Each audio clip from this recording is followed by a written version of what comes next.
Hello everyone and welcome back to Banter. My name is Tucker Hazel and this is Tanner Dykstra, and today we're here to talk about Avatar Fire and Ash. Tanner, we're back on Pandora. It has been 3 years since we both saw, liked, and reviewed twice Avatar The Way of Water. And of course I'll leave a link in the description if you want to hear our thoughts about Way of Water. And now we're here for Fire and Ash. It feels kind of surreal. I mean, it was supposed to be last year and then it got delayed an entire year, Tanner. But we've seen the film. And I want to know your thoughts on the movie. But of course, I also want to know the thoughts of the general public. And if they are watching this movie, they're watching this video, they can join our Discord, which has a link in the description. They can talk directly to us about Avatar Fire and Ash. But Tanner, not the floodgates, because this is a fire movie. Let the flame gates be open, and let me know what you think about Avatar Fire and Ash. Okay, Tucker. Here we go.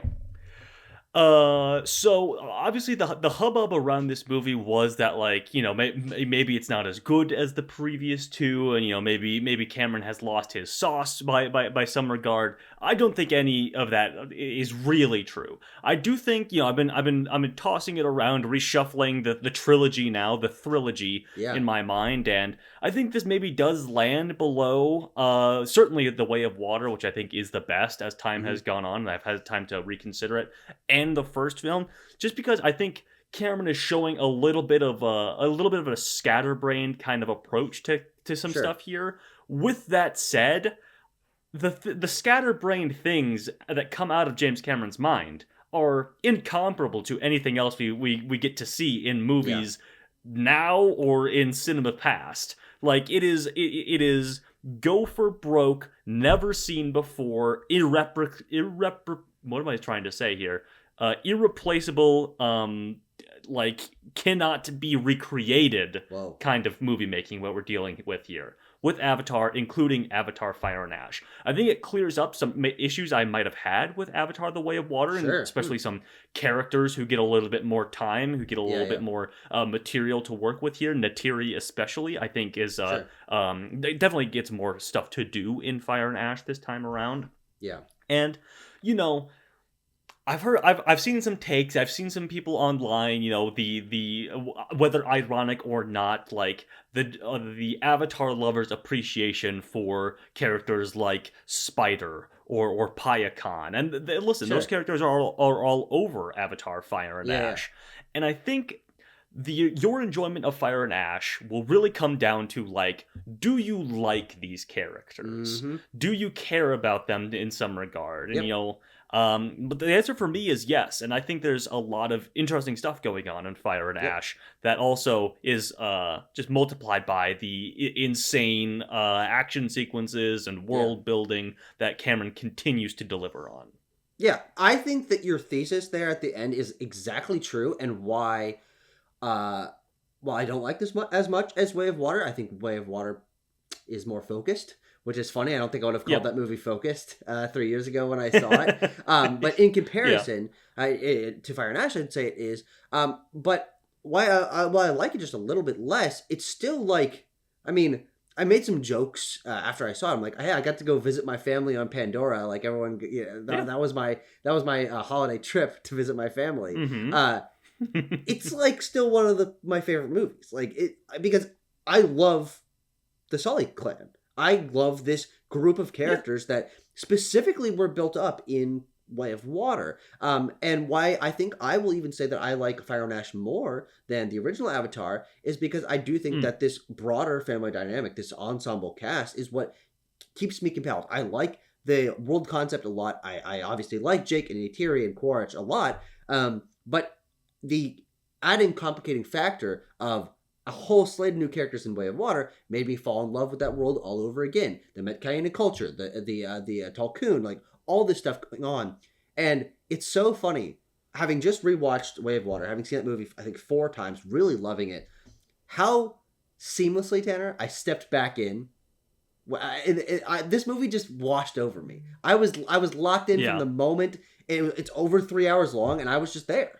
And I got to see these characters grow. I mean, it's a direct sequel to Way of Water. Like, it picked up right after. And that, I think, is maybe, in comparison to why Way of Water felt so revolutionary, I think that might be one of the biggest pros and cons of Fire and Ash, is think about it, Tanner. Almost everything in Way of Water, other than Jake and Neytiri, is like new.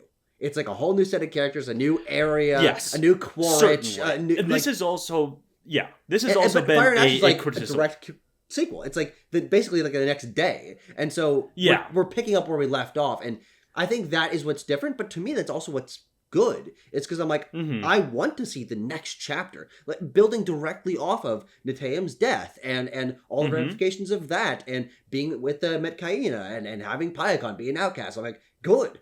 I want to see where this goes, and this delivered that. Yeah, I mean that has been a criticism that I've seen a lot of around Fire and Ash, is that like, oh, it's Cameron retreading Way of Water, it's hitting a lot of the same beats, we're still Yeah. in the same world, and I It think does. there is Yeah. that is true, and I think Yeah. there are some criticisms I would share along those lines, me too. particularly with the third act of this Mhm. film. Yeah. I feel is a little too samey, when I think Cameron himself even kind of opened the door to an idea for a third act fight, third act climax that I would say is more interesting Yeah, than just a I agree. bigger version of the Way of Water third act. Mhm. But I mean, the key to it is exactly what I just said. Everything in Fire and Ash is what is in Way of Water, except like bigger. Sure. You know, it's scaled up a little bit, I would Mhm. say. You know, the final battle is like a billion gunships instead Yeah. of just one or whatever. Yeah, I think there are numerous examples of that, and if we want to get into the plot of Fire and Ash and how it functions a little bit, Yeah. I think it is interesting that a lot of it is comprised of Cameron, or I guess the story of the Fire and Ash is the Sully family kind of broken up. Like they are scattered for a lot of this film. Yeah. They're Mhm. not really together, especially after our first act action Yeah. sequence. Mhm. And then we have to bring them back together. And they're And then split broken, them you know, up not again. only separated by space, but separated by Yeah. emotion as well. Sure. Yeah. And that is how I knew that I was going to love this movie, is when the movie opens and it's a solid 30 plus minutes of just like, how's everyone feeling about the fact that one of their family members just died? How are they dealing with Yeah. that? How is that impacting them and the way that they are processing things, the way that they view each other? There's a lot of guilt being slung around. Jake feels guilty. Loak feels guilty. Spider feels guilty. And Kiri is like kind of distanced from everyone as she's trying to figure out what's going on with herself. And obviously Neytiri has this like deep like anger with the world around her for this for her son being lost, and that her kind of seeing that almost as like a failure of her and her faith and the connection to her family, and that fractals out into the way that she sees Jake and sees Spider, and like, oh my god, yes. Like this is what is so interesting about this movie, is it is, in the first half of it, it's really about that interpersonal drama that is what I now come to these movies for. I really do like these action sequences, and I'll compliment a lot Yeah, of of them, the course. spectacle in the world. But none of that means anything to me if we don't have the characters established with tension between one another, and can see that grow and change through large scale action sequences. It's one of the reasons why I like certain Marvel movies and dislike certain other ones is I will think about a movie like Avengers, where it's very much about the fact that they have this tension between each other, and then you see that come to a head in the Battle for New York. I'm like, okay, great, that's a nice synergy. But then like a movie like Multiverse of Madness, which has no downtime, it's just like boom, boom, boom, sequence, I'm much more disconnected from it. And Fire and Ash sits in this really interesting place where we get this massive climax with massive stakes at the end of Way of Water. And then the first half of this movie is like, we're slowing things down and seeing how we're checking in. And then we build it back up again at the end of Fire and Ash for another massive climax. And so I really do think that that Way of Water and Fire and Ash are meant to be two parts of a whole, in that it's a 2-movie arc that we see these characters go on. And Neteyam's death at the end of Way of Water is that sort of mid-act breaking point for the 2-film structure that Cameron has set up here. Yeah. I mean, Cameron did intend this apparently to be a single film, and then it was had to be broken up because that movie would have been insanely long, Yeah, yeah, obviously. it Which was the right call. Yeah, which maybe could have been, maybe why we see some repetition here, is he wants to hit the same Sure. ideas, he wants to hit the same set pieces, in conjunction with the arcs that he's putting these characters through. Yeah. But at the same time, I think we can, he's also been working on the Avatar saga since like 1994. So Yeah. who knows what sort of things have been rolling around and how the saga has evolved. Regardless, though, I think to dig into exactly what Fire and Ash is more about, Mhm. especially with the end, which we will have to talk about, of Yeah, course, yeah. is little character, little guy, by a little friend that we have by the name of Spider. Miles Jack Spider Champion. Socorro. That's right. That's Monkey Boy. Some might Monkey call Boy. him. Yeah, they call him. Yeah, they call him a lot in this movie. He is really like Oh, a by the way, very. actually, if we're on the topic of slurs against humans used in Avatar: Fire and Ash, Oh, you like am pig I? skin? No, but wait. So, like, Kiri is listing the slurs that Neytiri says about humans, and Mm. I gotta rewatch the movie. I swear, on my life, she says pink ass, and I'm like, She might say pink ass. I think later in the movie they say pink skin. yeah, yeah. They used to, yeah. But I'm just like, pink ass? What the hell? I had that rattle around my head the whole rest of the movie. I'm like, no one's ever said that in these movies. What the fuck are you talking about? It's speaking on that note, another Yes. thing that they like retrofit into the world here is that what is Yep. the word that they call each other as like you're kind of like a fool or something. Oh fuck! They say it like 6 times in this movie. Nateum calls Loak it in the opening section. Scown. Tanner, scown. Oh, They're scown. always calling each other Okay. scown. And I'm like, this is not something you established in the previous movie. This is not something that they say all the time. You know what, Tucker? That's fine. It's all good and fine by me. But Spider, I want to Yes. talk about Spider, who is really a key to this entire story. Yep. The story of humanity versus the Na'vi, as he is a character who, especially in this film, begins to bridge that gap Right, as yeah. he sort of, through no action of his own, through the actions of Kiri, of course, becomes more melded with the world of Pandora. Yeah. He becomes one. He's able to breathe the air, which he reiterates a number of times. He can breathe the air, baby. Yeah. And Spider as a character is one that I think could turn a lot of people off. Yeah, I agree. He is one of the most interesting parts of this movie to me. He's one of the most interesting parts of the saga. I really like the way that narratively he fits into everything. Tanner, why is he written to be such a fucking cornball? Holy shit. Like, almost every line he says, I'm like, God, like, I want to love you. And I do. But, like, you're so corny, man. You're so corny. You gotta live your life on the cob, baby. That's what you gotta do. Okay, he's not. We're not doing any like sarcastic, ironic Spider. Okay, Yeah. he loves his family and he loves Pandora. All right, and he's not afraid. He's not ashamed to say it, time and time again. Yeah. And hiss when required. He loves hissing. But of course, he has this interesting I guess, sort of antagonistic relationship, especially with Neytiri, that we do see in Way of Water. And I remember saying that, like, I wish there was more of that in that film. And we do get more of it here, which comes to a head in multiple points where both Jake and Neytiri sort of decide for the family that Spider can no longer stay with them. He is too big of a goal for Quaritch. He's too big of a liability to himself because early on in the film he cannot breathe the air in Pandora and almost dies a number of times. But then when he can breathe the air after Kiri kind of like fuses him with the natural order, he becomes an even bigger threat. He becomes a symbol of of like further colonization that could happen if they biologically reverse engineer what exactly has happened to him. Yeah. Here's where this is. I think this is the strongest element of Fire and Ash. Let's think about the MacGuffin of these 3 films that we have now, a trilogy.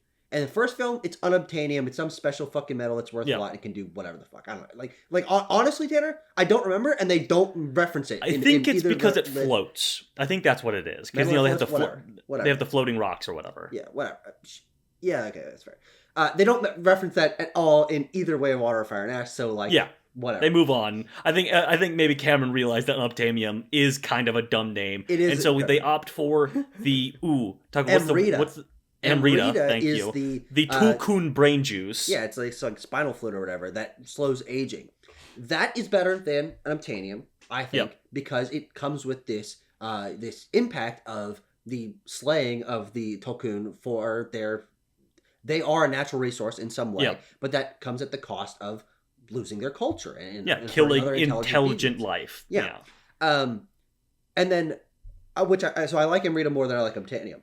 Yeah. The idea of the MacGuffin in this movie, in Fire and Ash, being not a specific thing that we can have a name for, but the idea that humanity could sincerely live here, not in some dangerous antagonistic way, but be a part of the ecosystem, and how does that impact things, is so much more complex and creates this then next level connection of what does happen if that goes through.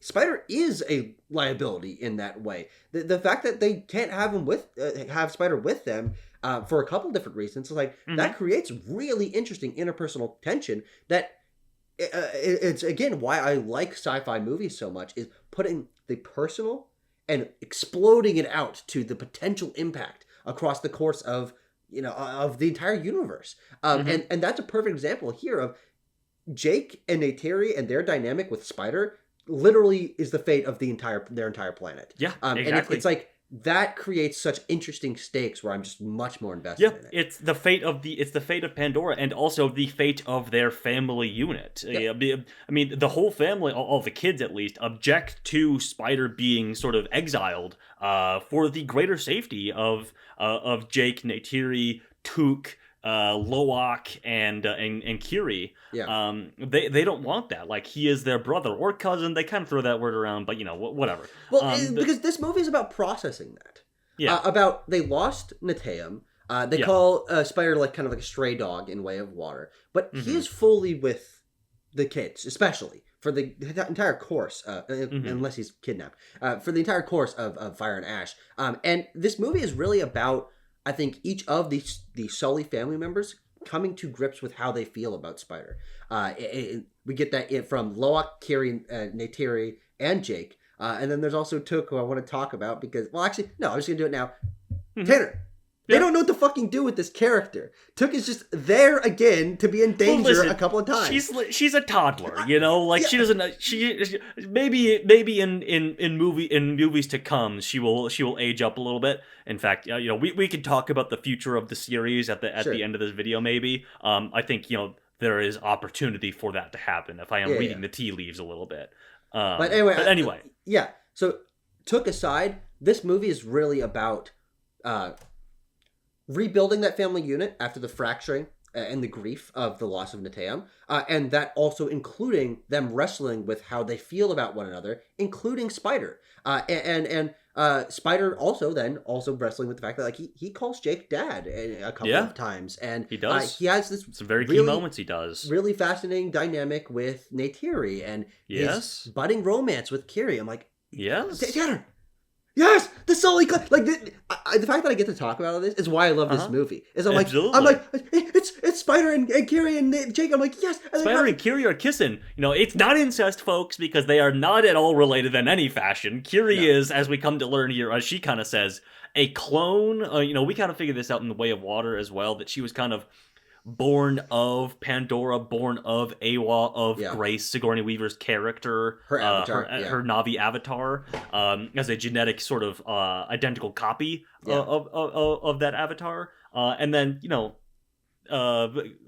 Spider is just the son of human Quaritch and a woman who we learn a little bit about in Fire and Ash, but it ultimately doesn't seem that important. She's definitely alive. She's definitely alive. Absolutely. Every time that you have some mysterious parent in a film that they died before the movie started. they always kind of find a way to come back in a That's later a good sequel point. and, That's a good point, and Tucker. complicate things further. Yes, that's a great How point. to Train Your Dragon, Tanner. You remember Hiccup's mother? Oh yeah, Hiccup's mom Yeah. is alive. You're Think about right. that. You're Think right. about So yeah, I think Spider obviously plays a very key role in this film, and we'll just talk about where he ends as well. At the very end of the film, he gets to do basically a spirit journey with Kiri into the the realm of the ancestors. And is it the last line of the movie? Is him saying no shit? Is that the last Absolutely, line? Tanner. 100% Yeah, it is. it is. Spider. Spider. Pretty funny. But here's the thing, that's a perfect example of Yeah. the strengths, and as I'm mentioning, I think for me, one of the like complicated feelings I have about this movie is I like that scene a lot. I liked what it how it stands as a culmination of, from the beginning of the first movie to the end of Fire and Ash, the themes of this series is that the people of this world, whether they are human or Na'vi, have a connection with Pandora, with the rest of the world. They are physically able to bond with the animals and the plants of the world. They are able to swap their bodies, as we see with the humans and the avatars. It connects them to their dead ancestors as well. I mean, like in that sequence I was just talking about, it's the environmental / spiritual / intersection of those things that James Cameron is obviously very interested in personally, that he makes key to the text of Avatar. And this movie, this moment especially, really advances that for like, okay, now like human people can do this on their own without needing to inhabit the body of a Na'vi. And what precisely does that mean going forward, and what does it mean thematically? Is it a hopeful message that Cameron is trying to convey to us, the movie-going public, about what we can be with our planet? In fact, there's material there. There is text there, certainly. Yeah. But the point is, I like what it stands for thematically and in the journey of these characters. But also the fact that he says no shit. I'm like, Spider, keep your mouth closed. Have a little decorum, Spider. Yeah. You're amongst the fucking ancestors. Miles.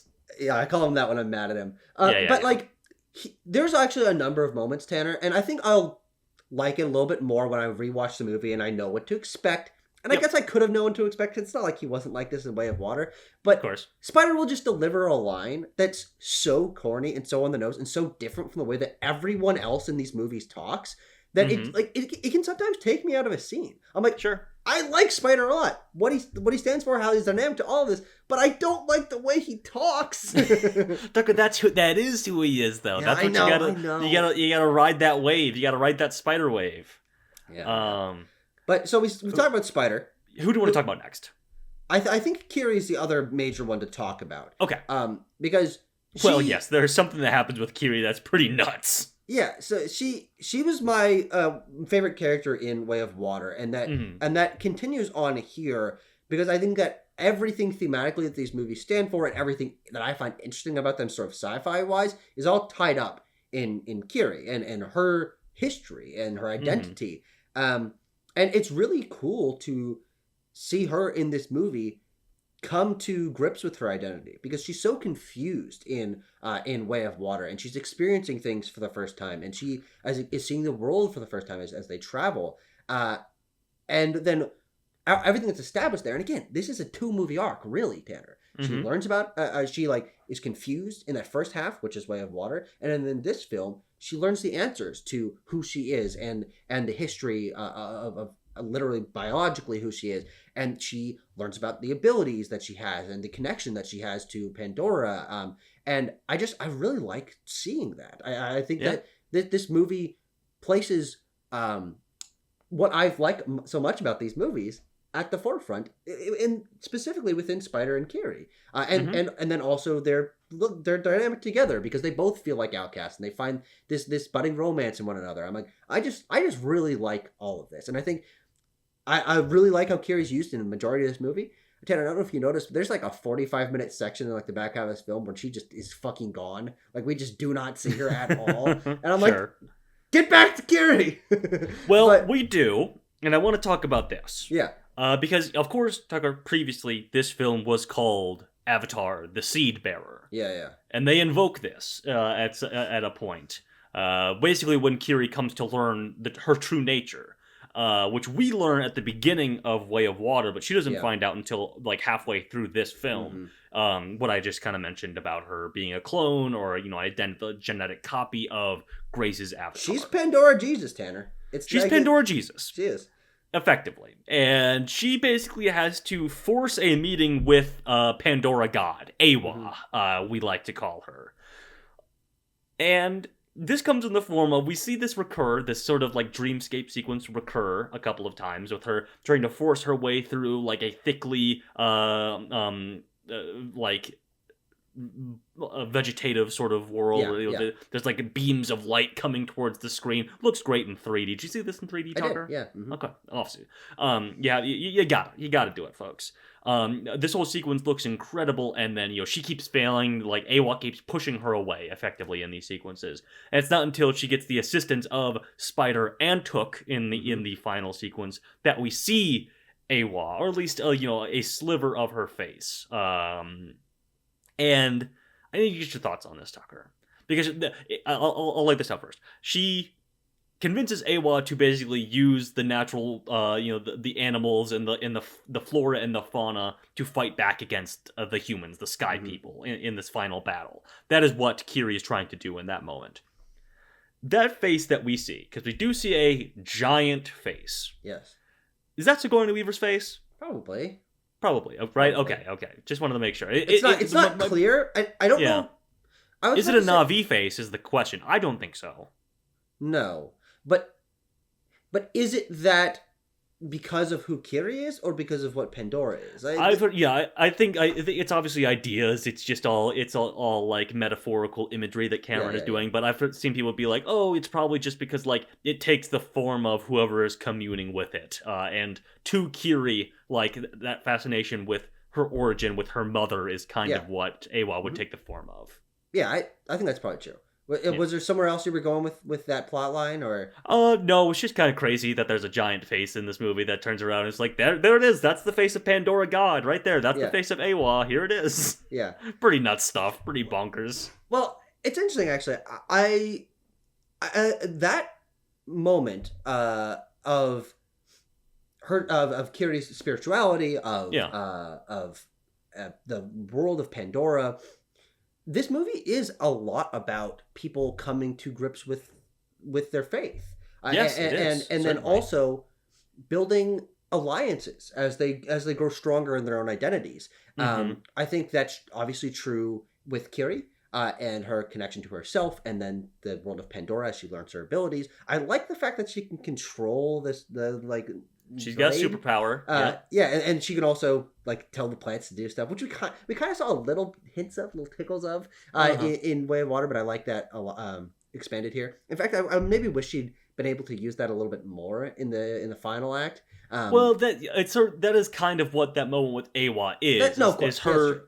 Yeah, well, like she. Well, that's the question. Because then Awa commands the fucking squids. Those fucking crazy squid squids, creatures. Dude. Though that's the thing is that when it happens early on, when they've been taken hostage, and she makes those plants shoot like the poison quills, is also her like directly controlling stuff. Just like she sort of directly controlled the planet to save Spider in that moment.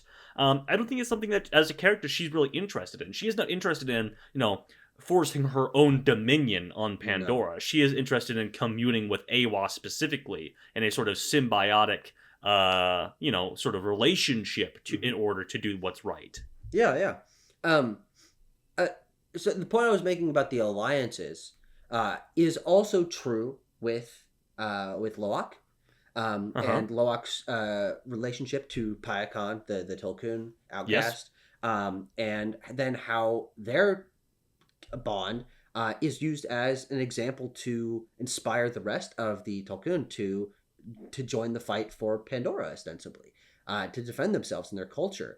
And it's these like connections, because then you can also parallel it with the way that the RDA and Quaritch team Mhm. up with the Ash people. Like Yes. this movie is about building alliances.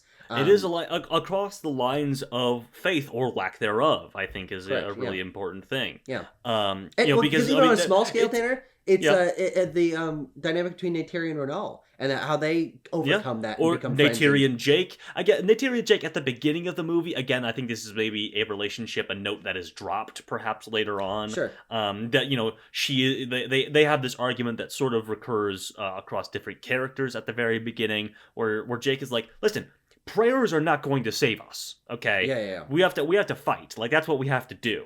Hmm. Prayers aren't going to bring Nateum back either." And again, it's the blending, the alliance, the blending of these perspectives, because Mhm. both Jake and Neytiri have marked change in the way they approach things by the end of the film. In Certainly. that Jake is very much more as he watches Spider bond with the planet, other than Jake, the first human to ever Mhm. build some sort of connection to Pandora in a more meaningful and solidified way.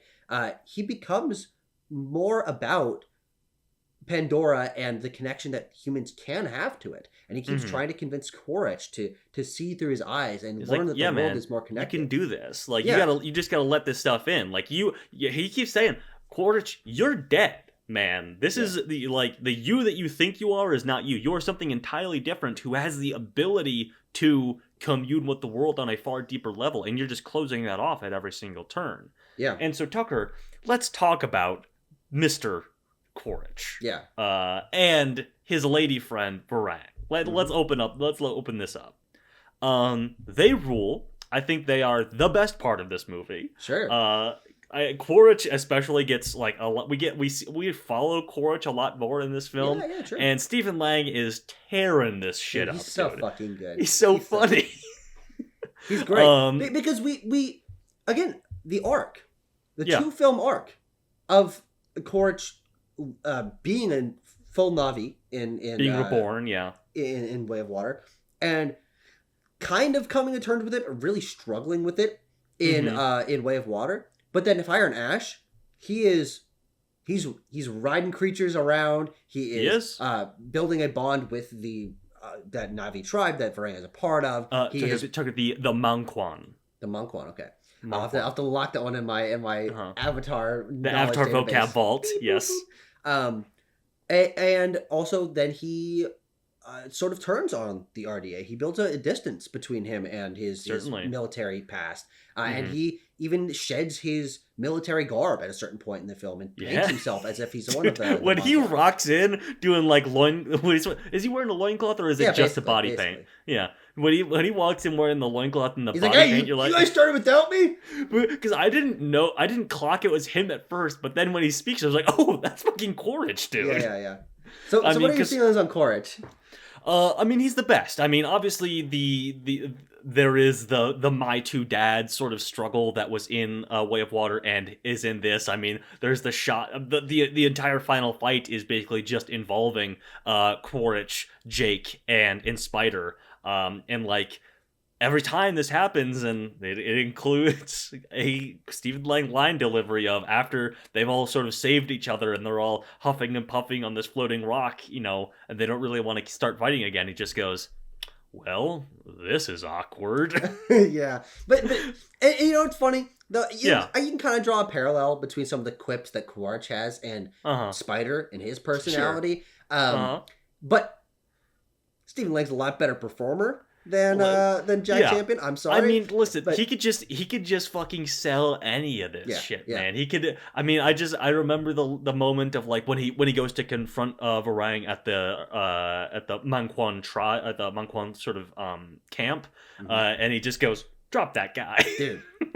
That's a great moment. That was the sequence that they showed after the Way of Water. Re-release. Oh, the re-release. Yeah, and so I was waiting for that moment. Okay, good. He's like, kill that guy. Kill like it. And they're all like, what the fuck? But I mean, his relationship with Varang is some of the like most audacious James Cameron, you're a fucking freakazoid kind of stuff in this movie, where it's literally like a dom sub BDSM relationship that they have. I mean, I'm not like making shit up. They just say that immediately following the drop that guy thing we just said.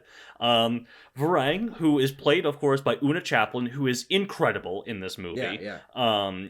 She basically makes him snort some like Pandora PCP, Yeah, yeah. and he He does trips a balls. bump, bro. He does a fucking bump off of a ceremonial knife, and then she's like, I suppose I could keep you around as a slave for my pleasure, and he's like, Yeah, well, that sounds like a fun weekend, but I yeah, don't yeah. think that's what you really want. I mean, because that moment, that drug that she gives him is basically supposed to be so she can get him to tell the truth. She basically has this ability, with her kudu to be able to jack into other people Yeah. and read their minds, get them to admit things, or read their memories, kind of thing. Yeah. And she tries to do a similar sort of thing with Quaritch there, but he also manages to level that playing field a little bit by saying, like, you don't want a sex slave or whatever. You want an equal, is what Yeah. you want, and that's kind of what they end up being over Yeah. the course of this film. The Mongquan and Varang as their leader are this like death cult on Pandora, basically, who do not believe in Awa or the natural order or preserving the planet or anything Yeah. like that. The Varang's home was destroyed when she was a child, and so she seeks to spread the fire. She is the fire Yeah. that needs to destroy Pandora and basically make everyone else bend to her will. Yeah.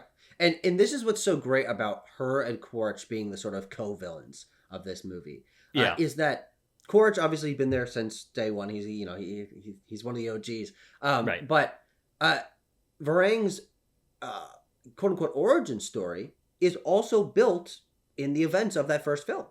In that she was more than likely one of the children around Loak's age, whose tree and village was burned. Because what we see is they're built in the bottom of one of the desiccated trees, from the events of the end of the first I film. think it's the volcano is kind of what she kind of said, right? I think I'm not sure. They're living in a tree. That's for certain. Yeah. It's like built in the bottom Or of a what burned-out used to tree. be. Yeah, it's like Yeah. they're living on ash is essentially what they're doing. Yeah. And the idea that she would experience something that traumatic and it would break her faith entirely. She still is one of the sort of spirit communal people. Sahik. She's a Sahik, yeah. As also Ronal is for the Mekaina. Yep. But she has abandoned her faith, and I really like her, and I like her dynamic with Quaritch a lot. Yep. I would have wanted a little more of specifically her in terms of motivation. I guess maybe it is as clean cut as she's out for herself because she doesn't have any faith in the wider Pandora or Awa, and she kind of sees everyone else as an enemy. I guess it is that simple, but yeah, I maybe would have wanted we are that introduced to them. more. We're introduced to them basically on the premise of they are like raiders. They're pirates that attack this the wind traders. And what do I say, Tanner? In the best action sequence of the movie, in the attack on the wind traders. I mean, it's incredible, and we can talk about it a little bit if you'd like. But for my money, the best action sequence in the whole movie is the assault on the bridgehead. Oh, sure, that's very fun. Yeah. Which is all Neytiri, basically. I mean, which is kind of where I go back to. Obviously, there's the story material, the familial material of her, not in mourning over her son Neteam, and then having this very racist sort of feeling towards Spider. She's xenophobic. Is what it is, and that obviously being placed mostly on Spider, but also partially on Jake and her children. I think is a very interesting, complicating factor for her. He points out that, like, listen, like, I like deep down, I am human, and like do you still think about that, or do you try to forget that? Like, what is your relationship to that? If this is how you feel about Spider being a human. Yeah. But anyway, like, this assault on the bridgehead thing was she basically flies in solo to rescue Jake, who has been taken prisoner by RDA. And, she swoops down, she fucking, gets Quaritch at knife point, she fights Varang a little bit too. No, she gets Varang at knife point. Oh, She Varang at almost, knife point, yeah, and then Quaritch walks in. You're right. You're yeah. right. And And then he's like, what? and then she fucking has these like RPG tipped arrows that she just starts blowing shit the Yeah, giant like gas reserves up with. dude. And this is where I'm like, damn, dude. Like, 'cause that's when I was like, I mean, I know that Way of Water had like an hour-long action sequence. Is this what this is going to be? Yeah, but it's not. No. It's not, and I kind of wish that it was. Again, going back to my initial note of like, I can see where people are coming from, calling this a little bit samey. Sure. The calf communion is the Way of Water finale, just bigger, and there's more. Yeah, There's yeah. more Tulkuns, and they're actually fighting on behalf of the Na'vi and everything like that. But this, I'm just like taking the fight to RDA in this fashion. I just think is a lot more interesting and something that has not been done in an Avatar movie, Yeah. at least not in a large scale finale action sequence kind of way. Yeah, it's the movie presents obviously a number of action sequences. I agree that the RDA assault is one of the best parts of this movie. Yeah. But for my money, the most unique sequence in the whole film is fighting on top of these giant fucking air jellyfish motherfuckers. Tucker, absolutely, yeah, it's crazy. And it, because we've seen battles in trees, we've seen battles on the water. To your point, we haven't seen much in sort of the human area, so that's why that sequence stands out. But it's the ways in which in the climax of both the Avatar and the Way of Water that they utilize massive Pandora organisms that create the spectacle that I love so much out of these movies. And like just remembering in Way of Water, that first time that Paikon like jumps out of the water and like crushes onto a boat, you're like, yo, like this is fucking crazy. And again, that happens again in this movie, just with a bigger Tulkun, basically. Tanner, the moment that you realize that Paikon's actually a fucking little tiny bitch squirt compared to these other.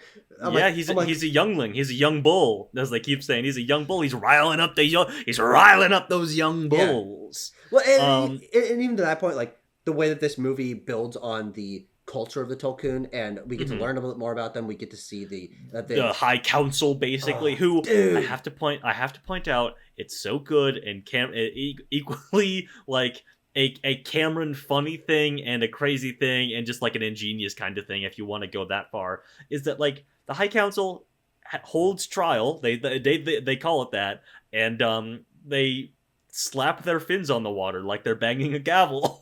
Yeah, it's great. So it's a great scene.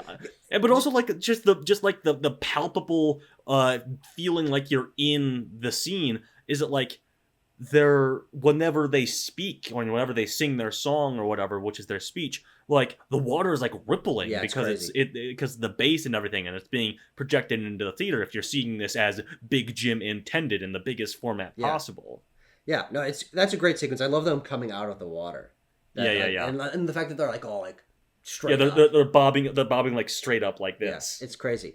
But yeah, so the Tulkun aspect of this movie I think is handled very well. And again, makes sense as a part of this 2-film saga where the Tulkun come to be more aggressive in being defensive.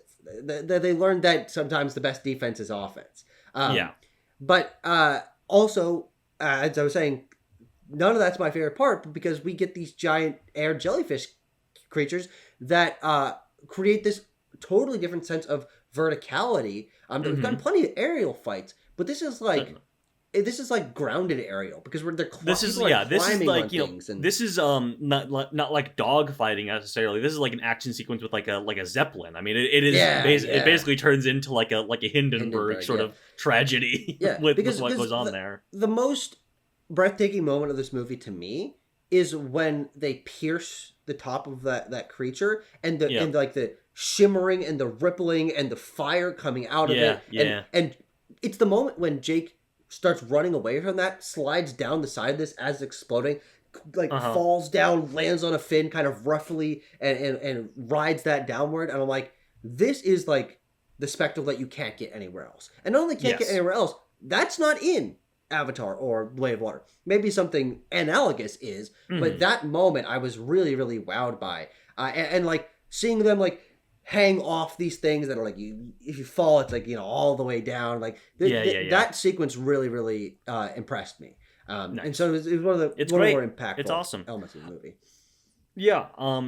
On that note, the note about like the Tulkun fighting this battle, I think sets maybe an interesting precedent. It's obviously another one of the big themes, capital B, capital T, that Cameron is dealing with across all three Yeah, films. It's this like infectious nature of violence, and sure. the obviously the Navi have a predilection towards peace. Largely, I would say that they're still like infighting and things like that, of course. But the Tulkun, especially, we Yeah, understand in the Way of Water, are like a more advanced species because they do not condone violence in any yeah, sense. They exile people who do enact it, and now they've turned to it. I just think of that in conjunction with this line that happens a couple of times that the Navi or the took the water tribe Metkaina, the Mecca, right? correct? Yeah. They refuse to use guns because the steel poisons your soul, it poisons your Sure. heart. I just think about that in conjunction with like the Tulkuns have now like used violence en Yeah. masse on a large scale. Like, what does that mean? And if we want to do a little bit of what does that mean, looking ahead to the possibility of an Avatar 4 and 5 before Hmm. we wrap up here. Sure. So the ending of this film, I think, really my feelings on it are kind of dependent on like if there is an Avatar 4. Okay. Because this has been drawn into question a little bit, especially recently. James Cameron has been talking more and more about other projects that he'd like to do that are not Avatar related. Yeah, yeah. Um, which calls into question, Avatar 4 is currently dated to come out in 2029. As I understand, most of that film has not been filmed. Like there's a section of it that James Cameron has done that would basically precede a time skip kind of thing that would happen. It Sure. seems like. But there's not a lot of clearly communicated information out there about this, and I think like especially like the quote unquote death of Quaritch that happens Yeah, here. no, he's not fucking dead. He's not dead, but like if this is the last Avatar movie we get, or maybe even the last Avatar movie from James Cameron, I just don't know how I feel about that. Then, Yeah. or like the general note that this film ends on with the no shit thing. Like, Yeah, yeah. how does that conceivably if this were the last Avatar movie? Because Cameron has talked about it as a possibility to be such. It is both a closing chapter for and also a launching pad into a potential 4 and 5. Hmm. How does that impact your feelings on it, Tucker? If this is like the end of the Avatar saga. I think that I obviously we would be disappointed. I think that it would. I think what as you're teeing it up, I think I'll have to hit that ball and say, yeah, it would make this movie feel a little bit more disappointing in retrospect. Mm-hmm. It's one of those questions where I can't really say either way in terms of like what the correct artistic intent is to hold Yeah. of this being should this have been a satisfying closure with little hanging threads under the fact that he's been planning this as a 5 film saga from like the very beginning.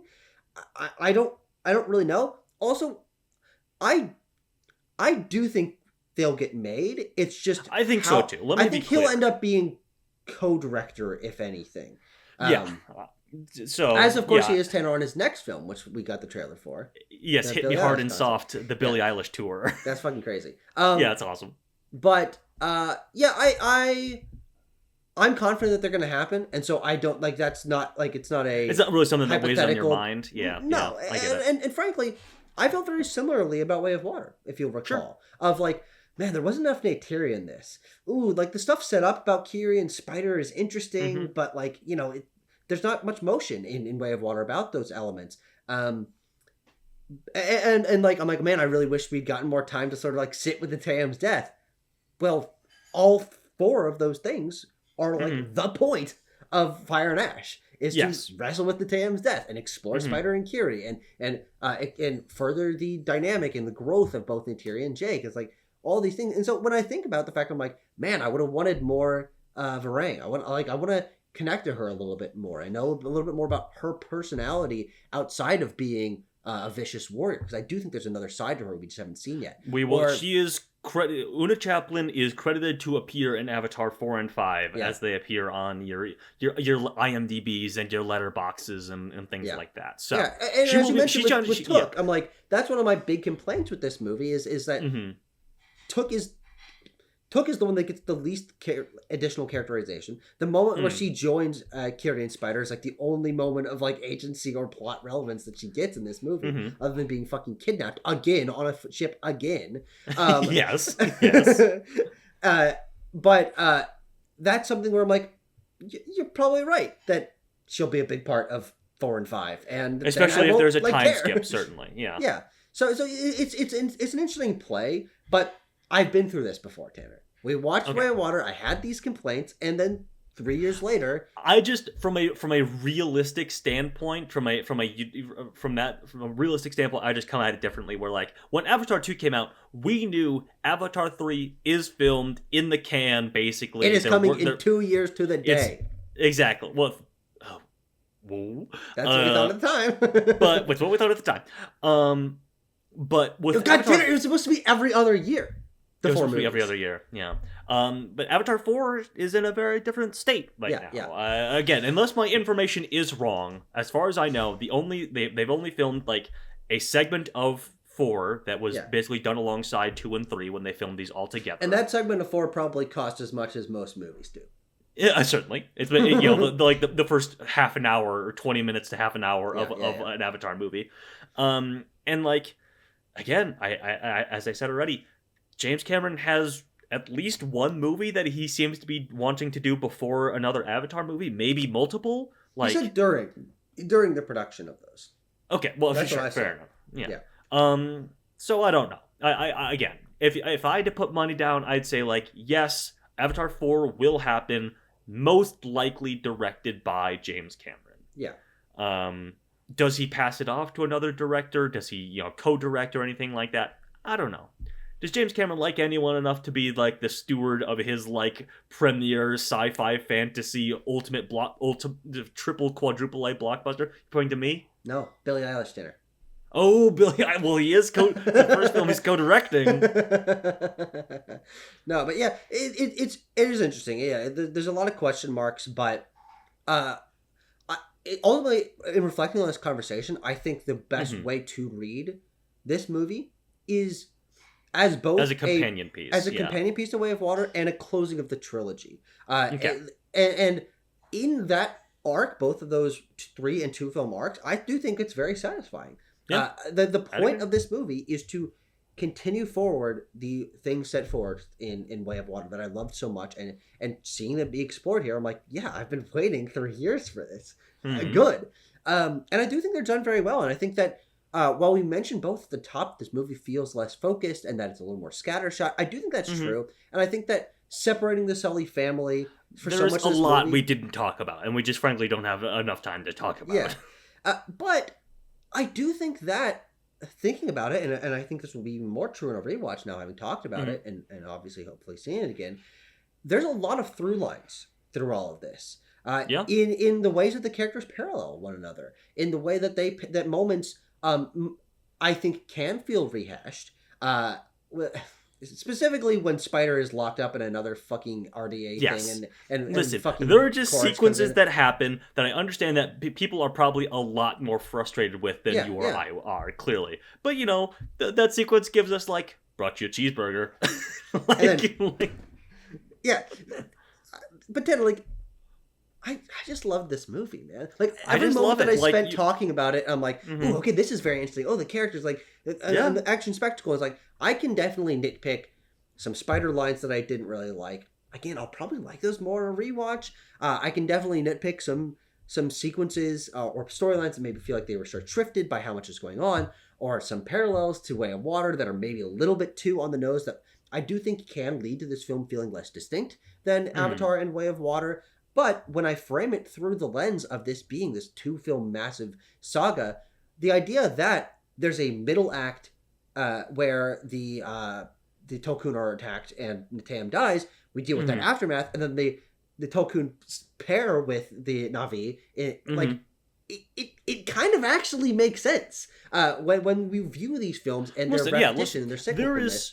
There is nothing that I would say is like what a total misstep in the screenplay here, or like, there was a total whiff that James Cameron put in here. Like, again, as I said at the top, we can have our nitpicks, we can have our this, that, and the other things about this, but like, there's nothing else like this. And I think at a certain point, you have to give credit, give that credit where it is due. That Cameron is the only guy who seemingly can and will do this kind of thing. Sure. And he's doing it at a very high level, a very high crowd-pleasing level.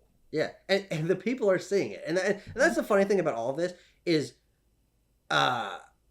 there's a weird disdain for Avatar, and they're also like, if specifically for this movie, people aren't as happy with it. I've seen quite a bit of like negativity towards it. But at the end of the day, it's a well-received movie. It's going to make a lot of money. And so, like, I don't, as a fan of of these movies, and specifically this movie, I don't really have to worry. I'm like,